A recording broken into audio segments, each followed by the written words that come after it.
Hi, I've been sitting here practicing this morning and especially working on my sound. So I thought I'd share with you some of the tips and techniques and approaches that I use to my bass playing. I focus a lot in my lessons here on Greg's Bass Shed about how to get good techniques, how to play certain bass lines and how to play in different styles of music. But today I'd like to talk about the thought processes that I use while I'm playing and how I put all this together to make an end product with my bass playing. Focusing exclusively on what we're playing instead of how we're playing it is an easy trap to fall into, but I'll give you some techniques to get out of that. When I'm playing bass, my main aim is to communicate with the listener, and I achieve this obviously through my sound, and I try to get some emotion in there too so I can make a connection with the listener. Now I'm going to list some techniques that help me to achieve this. First of all, a sense of flow.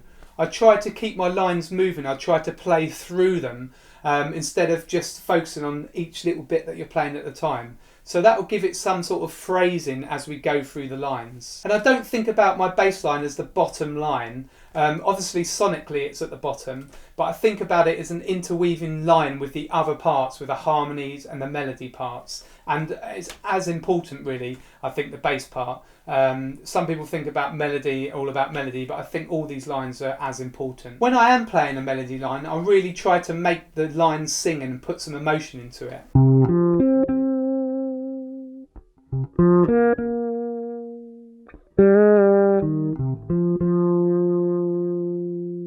Obviously that's much easier to do on a fretless, but equally well on a fretted bass. Whenever I'm playing melody, I really try to phrase that melody. If I'm playing faster, more groovy numbers, the way I try to communicate is by giving it a real rhythmic feel, trying to make the listener dance and really coming up with a good groove.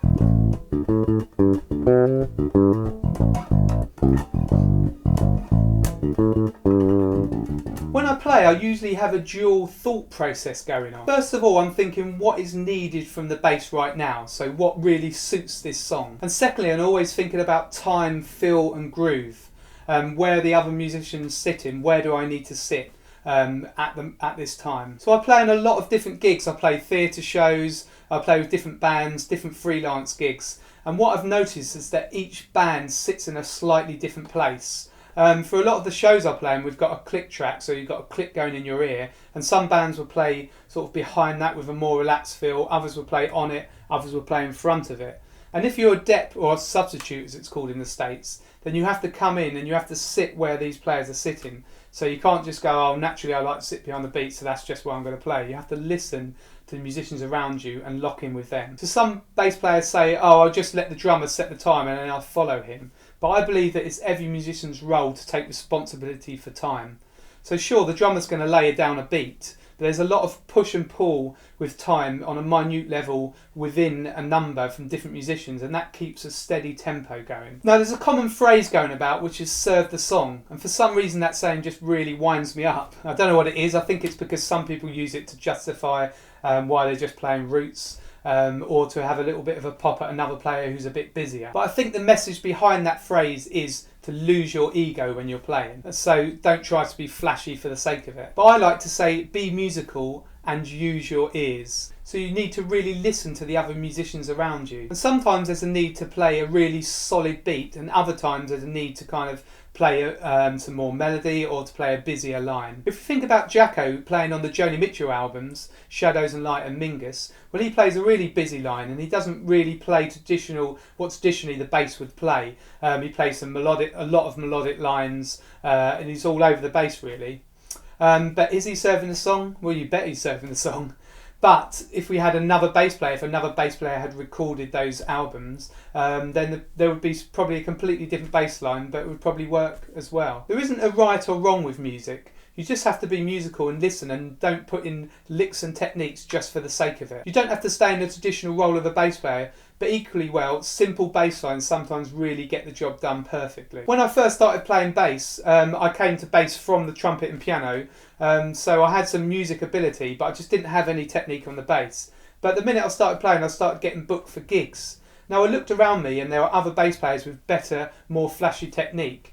But I think I got booked just because I laid down the bass lines. So unintentionally, because I didn't have the technique, it meant that I was a solid, dependable bass player that other musicians wanted in the band. So the lesson that I really drew from this experience was that the first job of the bass player is to provide a solid backbone to the song. Sure, I love putting in lyrical feels and adding melody where it's necessary, but fundamentally I love laying down a really solid groove. Now I'm going to play you two different bass lines from a rock blues original band, the Kendall Connection, that I play with. The first song is Hello My Old Friend, and this is in a really slow blues style. So for me, the best bass line was a simple blues bass line.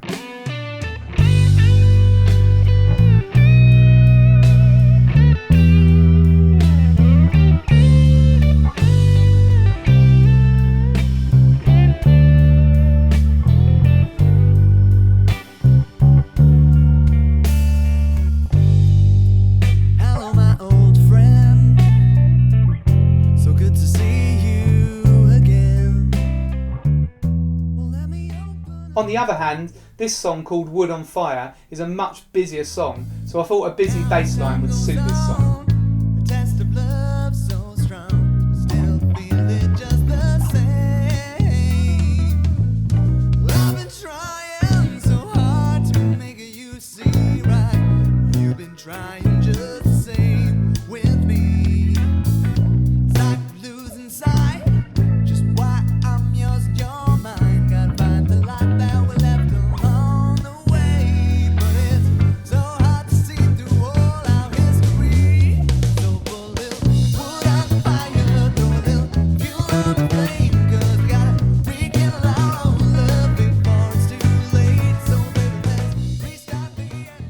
So to summarise what I'm really trying to say in this video, I'll give you a few pointers. Number 1, be musical. Number 2, listen to the other musicians around you. Number 3, drop the ego. Number 4, at all times listen to the sound that you're making. Number 5, try to communicate with the audience or the listener with being lyrical and by phrasing your bass lines. Number 6, take equal responsibility for time. If you work on all these aspects when you're practicing, then you're sure to become a better bass player and a more interesting bass player to your fellow musicians and to the listener. Well, I hope you liked this video and found it useful. It's a bit different to my usual video lessons, so it'd be great to have some feedback from you, even if it is, Greg, just stick to the video lessons. We don't like any of this talking like. So yeah, any comments would be great below. You can do me a favour by sharing and liking this video, and obviously subscribe to me here on YouTube if you haven't already. If you haven't been over to my website, then at gregsbassshed.com I've got lots of other videos and free resources to help you with your bass playing. So the link to that is in the description below this video, and there's also links to my Instagram and Facebook. This is Greg from Greg's Bass Shed. See you in the next video.